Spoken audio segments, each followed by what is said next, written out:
And the Senate is set to play a key role in confirming Trump administration picks. I want to bring in Republican Senator James Lankford of Oklahoma for more on that. Senator Lankford, thank you for coming on.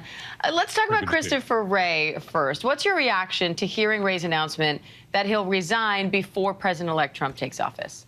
Yeah, not surprised in that. Obviously, President Trump had already made a very public statement that he wanted Kash Patel to be able to lead the FBI. The FBI director, though they serve a 10-year term, do serve at the pleasure of the president.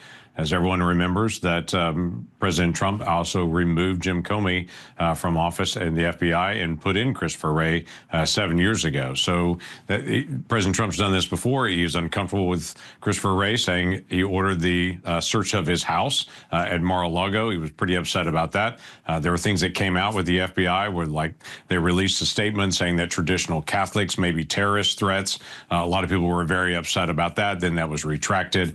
Christopher Wray has not been forthcoming with a lot of oversight, even with the committees that I serve on that are bipartisan committees in the Senate that are Democrat-led. Christopher Wray and the FBI has not been forthcoming. Even a month ago, actually, refusing to be able to appear in front of committees that were Democrat chairmen that had asked him to come before the Homeland Security Committee. He refused to come. So there have been some challenges there, and President Trump saying lost trust, want to be able to bring in somebody different.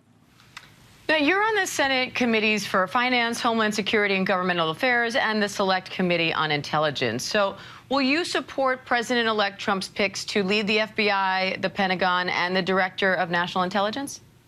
Yeah, we're actually walking through this process now. Literally, the process has not begun formally yet. We have little interviews, conversations that'll be in our office. For instance, I met with Tulsi Gabbard for an hour and a half earlier this week. I'm meeting with Kristi Noem later on today for an hour. And so we'd start walking through these conversations. It's our first conversation. We'll do follow-up questions with them, and then we'll do the formal hearings starting in January. So while it feels like to a lot of Americans we're way down the road, we literally have just begun this process.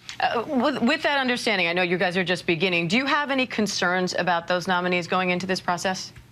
No, I have questions, but no real concerns on it. So the president has the right to be able to pick their staff. This becomes a big issue if the Senate steps in and says, no, we're going to block you from that. There has to be a very justifiable reason for that, because typically the president's allowed to be able to have the people that they want to be able to have.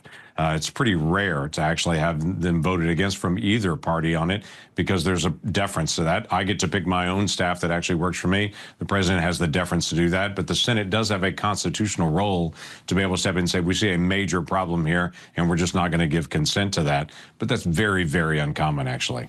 Now, you just wrote a letter to Senate leaders Chuck Schumer and Mitch McConnell encouraging them to schedule a vote on pharmacy benefits management legislation. Why is that so important to you, and what impact could it have? It's been really frustrating. The Finance Committee that I serve on a unanimous vote, and again, think about that through the United States Senate right now, unanimous Republicans, Democrats on the committee work to be able to do legislation for the pharmacy benefit managers. This is the middleman group that's been so frustrating, that's driving up the cost and is hiding all of the different aspects of the sales of all these pharmaceuticals. They're also closing down rural pharmacies. We're now losing a rural pharmacy a day all over America, and that's being driven by these middlemen and what they're doing to our rural pharmacies.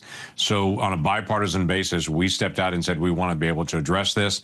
Senator Schumer never brought that legislation up. We've all been pushing it. This was months and months ago when we passed out of committee. We're saying it's now the end of the year. If we're going to address this, we've got to address it. And our frustration is it feels like the pharmacy benefit managers are just trying to say, let's stall this until next year, while they continue to be able to shut down pharmacies around the country. Those pharmacies, especially in rural areas, are exceptionally important for basic health care for individuals. They don't want to do mail-in. They want to have somebody to talk to say, I take 3 different drugs. How does this drug interaction work? Where can I go to be able to get answers to that?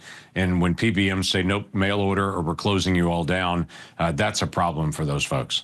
Now, during the election, President-elect Trump said he has concepts of a health care plan. House Speaker Mike Johnson talked about massive reform to the Affordable Care Act if Trump was elected. So what reforms do you want to see for health care policy in addition to this legislation that you're proposing? Yeah, obviously, the lead thing we've got to deal with is the two things that are already being discussed. One is the pharmacy benefit managers. We've got to bring down the cost of pharmaceuticals for all patients across the entire country. The second thing is we've got to be able to deal with areas that we know that there's fraud and waste in the system. No one goes into a hospital now and says this is incredibly efficient. And it's been frustrating. And quite frankly, many hospitals are frustrated because of the new regulations put down by the federal government. They're hiring more people to be able to do paperwork than they're to do patient work. So we've got to shift them from paperwork to patient work so that we're getting better healthcare outcomes and doing less paperwork on that. That also brings down the cost of healthcare. So this is not taking away healthcare from individuals. It's trying to figure out what are we doing from the federal government side that's making this less efficient. That saves the taxpayer dollars and it actually helps patient outcomes as well. And Senator, I'm out of time, but I quickly wanted to ask you about the bipartisan immigration deal. You were part of that deal that didn't make it through Congress in the last term. Do you see potential for it in the next one?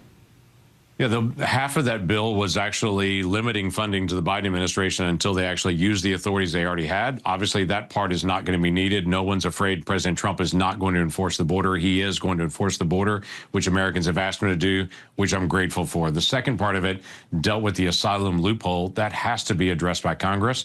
I would hope that in the next coming year, we can come back to that portion of it and to say, no matter who's president, we've got to fix this asylum loophole that is being gamed by the cartels that will legitimately hurt our national security long term if we don't resolve it. All right, Republican Senator James Lankford of Oklahoma, we appreciate your time today. Thank you. You bet. Good to see you again.